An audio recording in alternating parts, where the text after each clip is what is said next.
नमस्कार, आप देख रहे हैं एक भारत वंचितों की आवाज और आपके साथ मैं हूं राम बाबू गौतम। मैं इस समय मौजूद हूं लखनऊ के इको गार्डन में, जहां पर बहुत बड़ी संख्या में महिलाएं धरना प्रदर्शन कर रही हैं। आप सबसे पहले हमारे पीछे एक तस्वीर लगी है, ये बोर्ड लगा है, आप इसे सबसे पहले समझिए।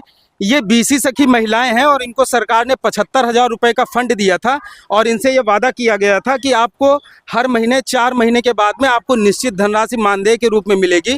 और इनका जो आधा पैसा था वो डिवाइस में खर्च करा दिया गया, मतलब एक संस्था को एक ठेका दिया गया कि आप इन महिलाओं को डिवाइस और इक्विपमेंट देंगे। उनमें से इनकी जो आधी धनराशि थी 35,000 रुपये, वो डिवाइस लेने में खर्च हो गई। बचा आधा पैसा, वो इन महिलाओं का वो भी खर्च हो चुका है। सरकार की तरफ से अब मानदेय भी नहीं मिल रहा है। और दूसरी सबसे बड़ी जो समस्या है कि वो 4,000 इनसे जो है वो 4% ब्याज भी लेना है सरकार को।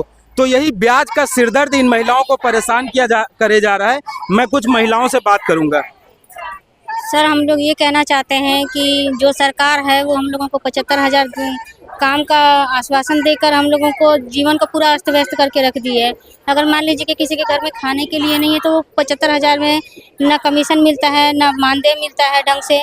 तो इसमें 400 रुपये में क्या कमाएगा, क्या खाएगा और क्या बचाएगा अपने बच्चों के लिए। तो हम लोग यही चाहते हैं कि ये 75,000 जो माफ़ किया जाए और हम लोगों को परमानेंट किया जाए। और ये जो पे नियर बाय बैंक है ये जिला में है नहीं, इसको हटाया जाए। सबसे बड़ा सिरदर्द इन लोगों का पेनियर बैंक है। समझिए, पेनियर बैंक के माध्यम से ट्रांजैक्शन करके इन लोगों को कमीशन मिलना है, लेकिन ये पेनियर बैंक है। कुछ लोगों का कहना है कि ये बनारस में बैंक है, ज़्यादातर जिलों में इसकी शाखाएं नहीं है। सबसे ज़्यादा समस्या इसी को लेकर के है। हमारे यहाँ 75,000 जो दिया गया है तो उसको हम चाहेंगे कि हम माफ़ हो जाए, सरकार हम लोगों का 75,000 माफ़ कर दे। क्योंकि हम लोग को इतना दिक्कत होता है, 75,000 को लेकर हम लोग कर्ज में डूब चुके हैं, ताकि हम लोगों का खर्चा नहीं चल रहा है। सरकार ने इतना कर्ज में डुबा दिया है कि हम लोगों को मोबाइल रिचार्ज करने के लिए पैसा नहीं मिल पा रहा है। उसमें डिवाइस ले लिए हैं कुछ, और जो पैसा बचता है उससे हम लोग ट्रांजेक्शन करते हैं। आपने अभी एक बार कर्ज दिया है सरकार को? अभी नहीं दिया है, लेकिन सर हम लोगों को प्रॉफिट होता ही नहीं है तो हम लोग देंगे कहाँ से। सरकार प्रॉफिट इन लोगों को हो नहीं रहा है और कर्ज बढ़ता चला जा रहा है। इसी कर्ज से सबसे ज्यादा इन लोगों को परेशानी है। कुछ और महिलाएं हमारे साथ हैं, मैं इनसे भी बात करूंगा। मैं किरण सिंह जिलाध्यक्ष बलिया से बोल रही हूँ। हम लोग की समस्या है कि 75,000 हमारा माफ किया, हमारे ऊपर तो कर्ज जालसाज में हमको ढकेल दिया गया। हम 75, हमारे कोई इनकम हो ही नहीं रही है तो हम लोग 75,000 का ब्याज 4% के दर से कहाँ से भरेंगे। और हमको परमानेंट किया जाए और बलिया से पेनियर बाई को हटाकर एक राष्ट्रीय बैंकों से हमको जोड़ा जाए। सबकी यही मांग है। ज्यादातर समस्याएं जो है वो पेनियर बैंक से हैं कि उस बैंक को हटा के सरकार कोई राष्ट्रीय, मतलब नेशनलाइज्ड बैंक है, जो राष्ट्रीयकृत बैंक है, उससे इन लोगों को जोड़ा जाए। क्योंकि राष्ट्रीयकृत बैंकों की शाखाएं लगभग हर जिले में होती हैं।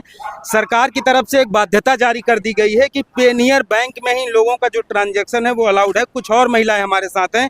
महिलाओं का ब्याज की जो धनराशि है वो बढ़ती चली जा रही है। कुछ और महिलाएं हमारे साथ हैं, मैं उनसे बात करूंगा।